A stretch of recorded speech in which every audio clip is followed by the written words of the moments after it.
Hello, good morning. Welcome back to the channel. LLTF is back. Zavaia ule. A bikers brotherhood vangin thil tu zong te zavaia chami chaber kabu ko cheu June nili zatop ni aizol bazar honni ani a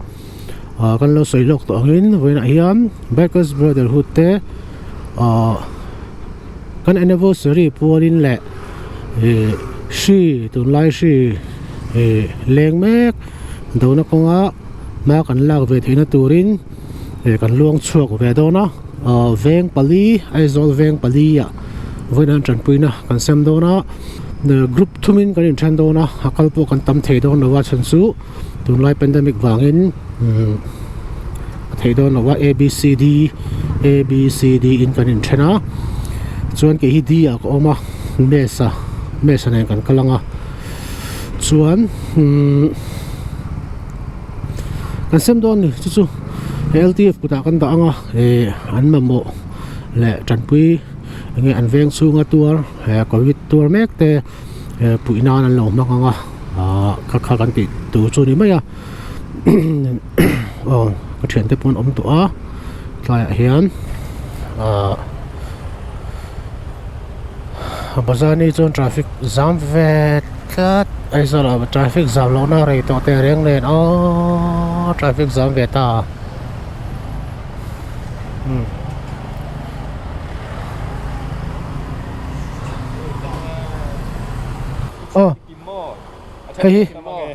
hei sing ka thok to ka spray yang hei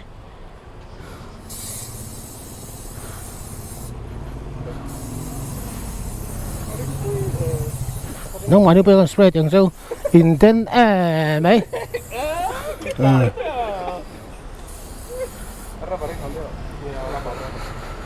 thì con tiếng phật lo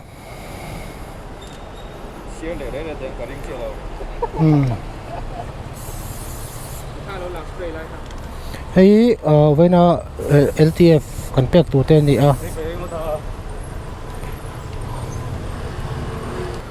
thì kan midang local turam lo mi mai ne ma an som phei do ne ba sai sia ko lo ngi sa to sia ga do ai lo no din te kan pathamin tro mes ne tro keni pathum tro kan kal do na nga keni hi bethem veng thang le sarona kal tur kan nia zone na le vi la te hi rin tlonga chuan kelo ma tro bong ko nan lo nga mon na veng le fok lo nan pethunga nga simi veng pathum pali chu veina kan pek tur ni tur hen kan kal to do na da som pakhat le mini som ania tu na hian chuan kini squad ti mai ang kini team hi saron venga kan chukanga saron venga tengin bethem veng khanga bvt ya kan chukanga te tiếng xuân thì con chuyện te hi phok lên ạ con chuyện pathum te phok lên làm ăn kalboka xuân anh đi hiền in thì sát lại ạ anh penga chọn cái mua top nó cần siam nga hết dia con hành tí nó chhan hi cái video mất salam pang han kalau soi to ang khan bikers brotherhood te anniversary hi tun Sunday coming Sunday mo tun Sunday ni ru hi a second anniversary adin champa ve ni na ani a June ni ko so June ni ruk sa ni som pakua ding ani a ni kum khan charity right in kan lo lom to a kumina chuan charity right te khang chi kha ti thelo wangin luangchhuak ang covid pol hian kan ti a sum nei sa hi kan nei tam lut tu klo wangin member te a ain phalte tan hun siam sakela chu kan muang kan pe mai don tiin kan rela kar khat le tlem vel thona hun kan siama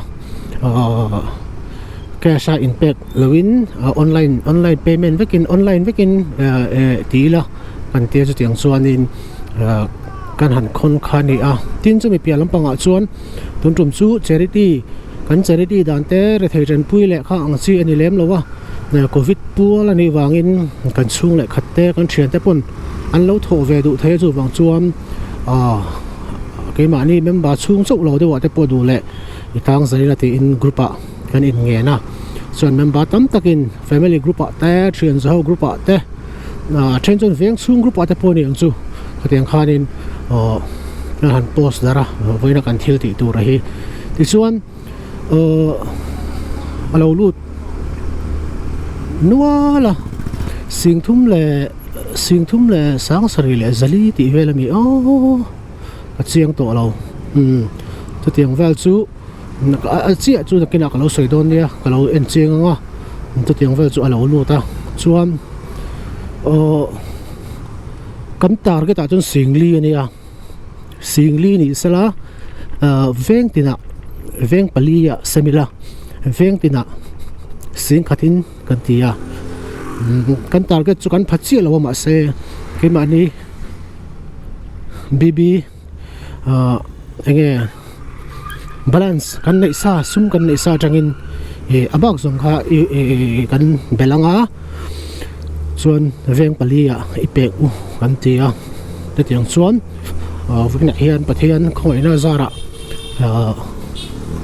tanpui theni chu tanpui ngai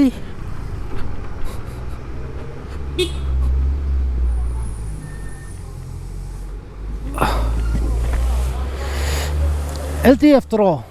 saron veng LTF tro saron veng LTF tro tanpui na kan pedu chowa khoi kan pe kang khoi tai nge kha LC house kha biak in tlan chona lai kha ni mi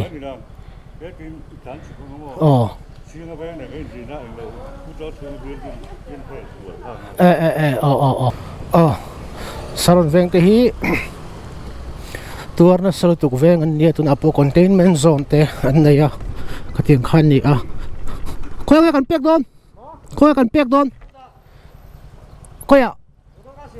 local vela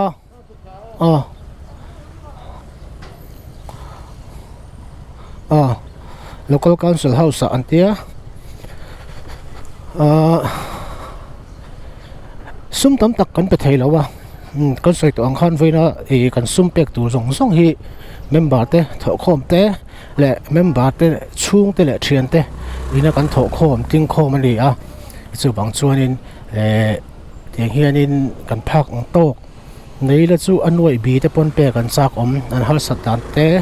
le khang zong kha kan shreve ka tu pon mor khoi tai nge local council house sing veng ta chu sing ka chiang bi lo mai kal photi la ka chon kan ti chun zom don nia karan tlan sual ngal panga kiri kan then pa khian min shoya local council house a min lo receive do na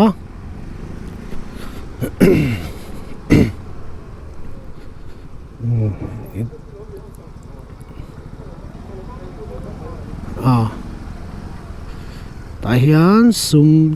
te bibi na kan phak to kan pe ve do ni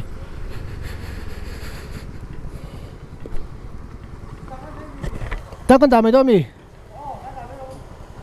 công in ti se ho hin tan tang đi lo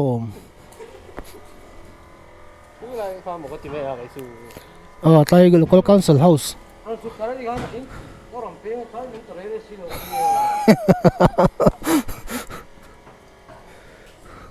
iduti vele a mo ai ve cái in chen sang ai chok lo ka man lo ti a boil it to kan i chu sirti ni box siam o chon LLTF ta dei mai a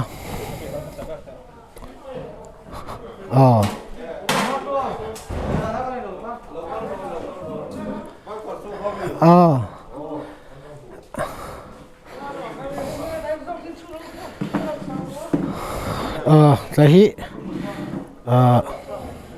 group Paul kan nia mo charity Paul kan nia bike lampang chu kan Paul hi hei kaya kan ziang hi ni mai mo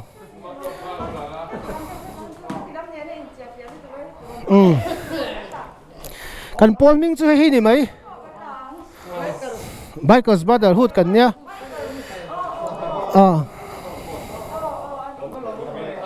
mẹ sân tôi là alo beng ngor kha thao là mẹ rồi nông man steel chứ hết tao mai là eng sao không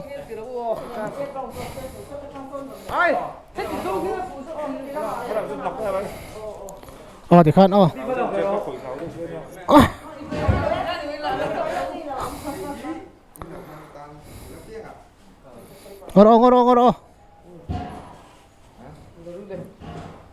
Nanti pacing berulang sama ni kau. Pacing berulang.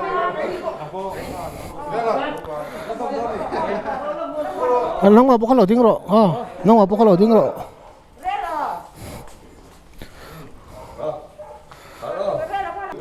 hey kita force mi te ho itu rami hay pay donation vek alom am tuk kat veng pum do tho containment zone ni mo kita vel zong bor kha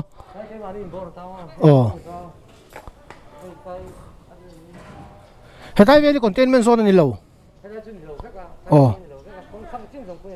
chuan kita bor kha ni le vek ta alai che containment zone lo puih le mai anih boss kon lom tuk tikhan saran veng chu kan pe saran veng chu lom thu kan se phan tui tok min dong pe tu nói bet hem veng thang kan chu kanga có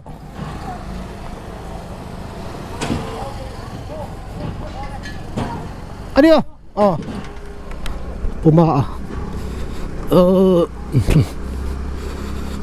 let's go to Bethlehem veng thong thì khan con chuyện thế hi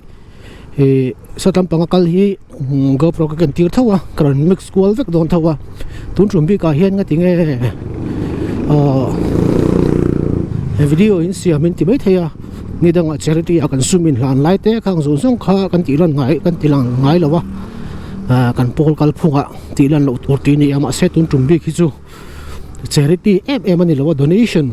le member so ina kan tho khom ani lawa mi in phal te kan chung te kan unau te kan thian te po ni lem lo kan thil ti tu sia kan account na sung ron thun top te tho khom ani wangin tung tuma hianin kan sum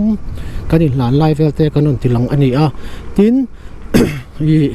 tun lai sia wanga kan boi em tu po kan boi atuar te veng har sat zia te kan in shiat po ton theina turin nating hian video kan on siam ni en shom tu anga kan ngai lem lawa tu na hian he kan chen thum hian masabere mi so din ani me sa ni ke kan ni ke hi ap rual te kan ni rual te le chun kan ni kanu hi rual te kol ni ni rual te pure ti pol lo kan ni chu chuan Bethlehem veng thanga tu na kan chuk lenga kan zuklan anga chuan kan tlang thanga folk lena kan thian te pe te nen atop na kan siam dor ni chu voina kan video siam chhan ni hemi charity donation petur hian tam tak po chuak chak kan oma kan member te po admin te po ma se ati chi lawa tem theyang per chok ngu kan tia te tiang son tlem zong voina hian tiang hian kan chu kan ni Bethlehem veng thanga kal phutang ta tang chi hian Bethlehem veng thang alo ni ta chung chi kha Bethlehem veng ani Bethlehem veng thanga hian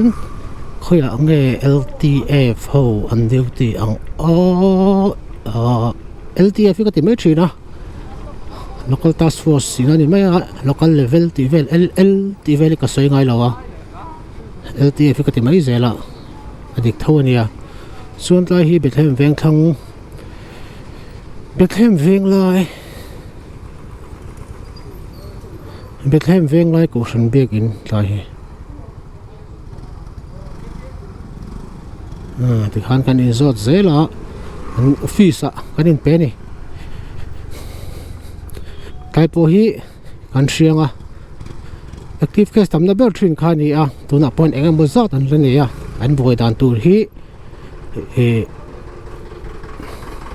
kan thiam te khalo mai theya an boi dan tur hi ma se kan thiam rok ang khoe tu nghe mess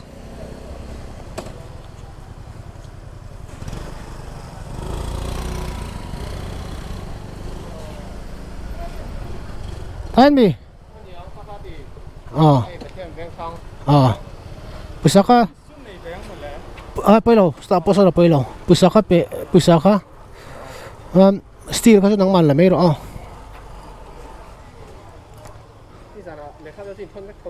thon vector có pu donation pack châu cần đủ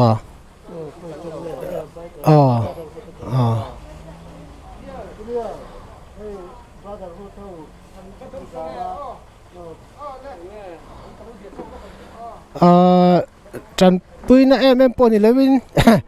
thế mà zawk cái này ăn chun cái lốp về vàng châu mess thả lâu rồi lên still kami duty post ang khan still in rồi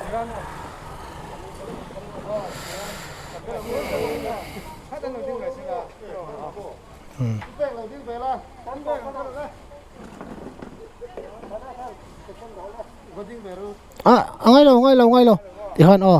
kan ai ni mấy thì son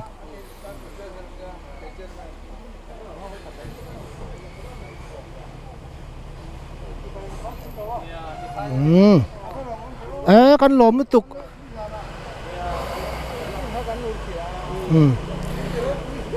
sum tam tak pek tu cheu kan nei lo kan nei chun so tam pang fok len te mo na veng te kan pe ko le bo ko ngomo tiang khan ngoro kan lom tu ngai lo kan lom ale ke li po kan lom te khan apoi mo na pi ngai lo mang top don ya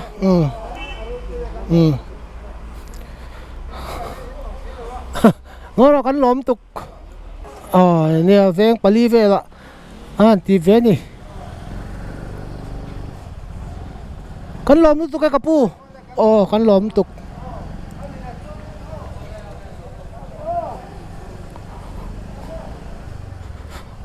thì hắn bật thêm veng khang kan pe zo le ta ti chuan kan thian te phok len le mon na veng kal te phok len kan in munga với lại hiện Yamaha Tansang and Sons BB Bikers Brotherhood min sponsor tu te chunga lom thu kan soya ani hian genuine takin sponsorship min pe kum khat chung an chunga han lom thu kan soya BB thil ti shim hi chuanin BB min kan thil ti shim hi chuanin heti hianin taitla te khatinga khan an lo lang lo thelo chan chu main sponsor ni vangin tu da hian forest veng kan ti thin lampang khan kan chuk kadona chuan world bank ka kan chuk dona donation min pe tu song chung han lom thu kan sei mol ani kan lom ema in zara in sum tho khom zara kan tho khom zara tiang tiang hian amamo tu te kut nge theng tu ra ngai la zu kan tong trai na pon hi tin kan sai fo thin tu angin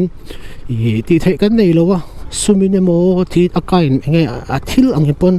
kan in tanpui thei lo ni pon tu pui na kan ti thei chu in tong trai pui na in pui ton hi kan ti theia chumi ti tu chuan viewers the subscribers zung te ka som chowa sum hi nei la chu tanpui na pek zung pek chu vek ai zol veng chung sang tanpui na pek hi kan cha kama se kan nei na tlin big si lawa kan sai fo tu angin pol hausa kan ni lawa pol membara po million le mi hausa le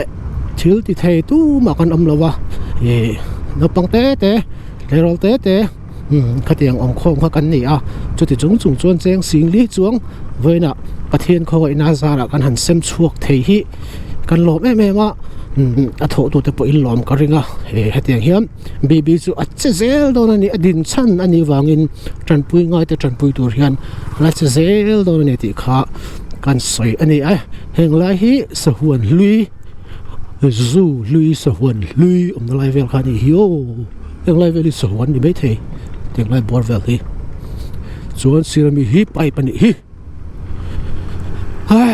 nom tok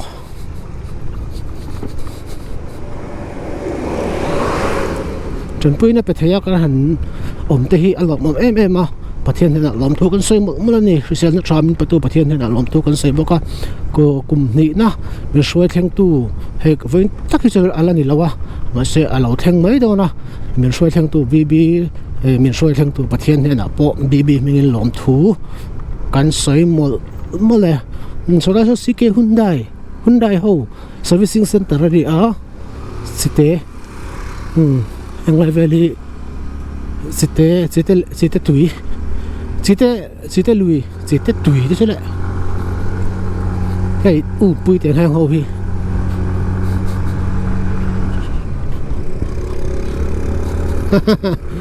anih kan lo me le kan chetna na khit lai kin ka in mu nga muốn nó venga ini bikers brotherhood te chuan poisa tlem azong LTF te ho an hlan ve don ani boina kan poisa hlan tur hi a in phal member te chau ni lovin mi sang in phal te atanga kan poisa don ani a an chunga polom thu kan sei masa ni chuan hei tuna hian hei lan na hun han nei ange lut ken lo khan ni mai ti khan ni mai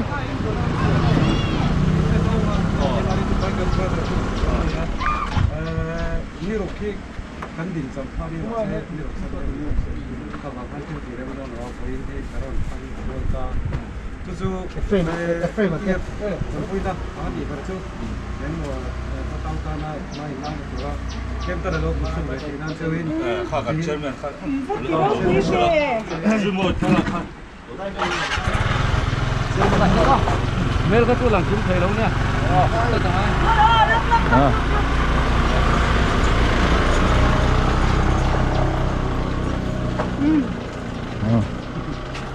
Kan ni mai? Atau mai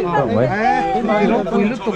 Ini paling ekin rasa pi teh hua. Hau ngam apon. Ini tirau puih lutuk ringot. tuna hianin Falkland ni kan la pelawa Falkland ni kan pelenga Falkland ho duty post si heta hi kita ki Falkland biak in khani Presbyterian biak in khani a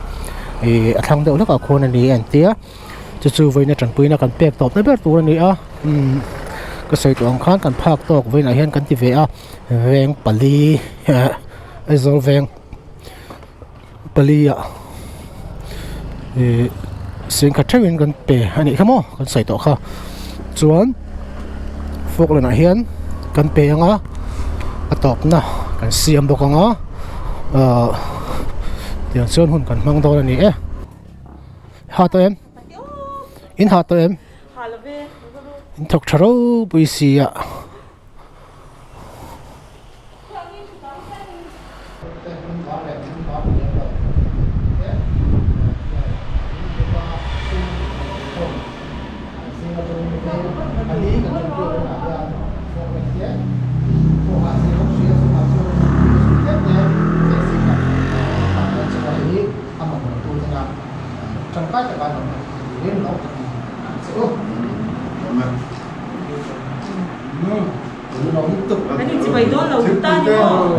chỉ bày lâu mấy không? In lâu không? Ngon rồi, in lâu không? Lâu ha? Máy này mà pakhat. Ange, cái gì cũng có đây là. Ai lại mà là sao? Là đi. Là đi có thấp anh yêu. Cao lên việc đó là cái này zoom đẹp lắm này. Đấy lo in là nào. Nó quay lên. Thì mấy mày đó. Thì ai cái chuột ạ. Thì mấy mày đi ha.อะไรที่ห้าน LC House ตรงใจนะประเทศไทยเราลงทุกส่วนนั่นเองกันเลยอ่ะกันวินากันโปรแกรม charity donation เซมโปรแกรมกันซะวะBB ฮีก็ใส่ตัวอังคารที่เราไม่ก็ใส่อังคารตุน Sunday ฮีกัน anniversary กันไว้นี่ anniversary นะกลุ่มนี้กันกลิ่นลมนะกันกลิ่นนี้ตัวนี้อ่ะประเทศไทยเราลงทุกกันใส่หมดละtin với nó có sự tổng khám donation minute cái tu member ni lâu te in zavaia chung alom thu kan se pathian le tam takin ma som na in vul le chu sira ti hi kan du thu sa mani a tanpui ngai te tanpui tura in sum hlu tak min te ka wangin kan lom em em a athani lom thu kan sil vek chuni Biker's Brotherhood hi ange adu piang tan a join theya mase kalphung te kan nei ve a chumi chu kan zom angaya IG a Instagram a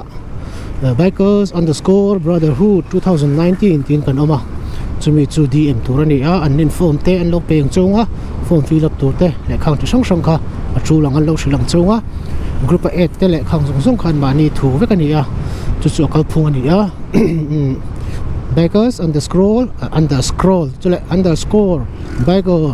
Bikers_Brotherhood 2019 DM mấy tụi này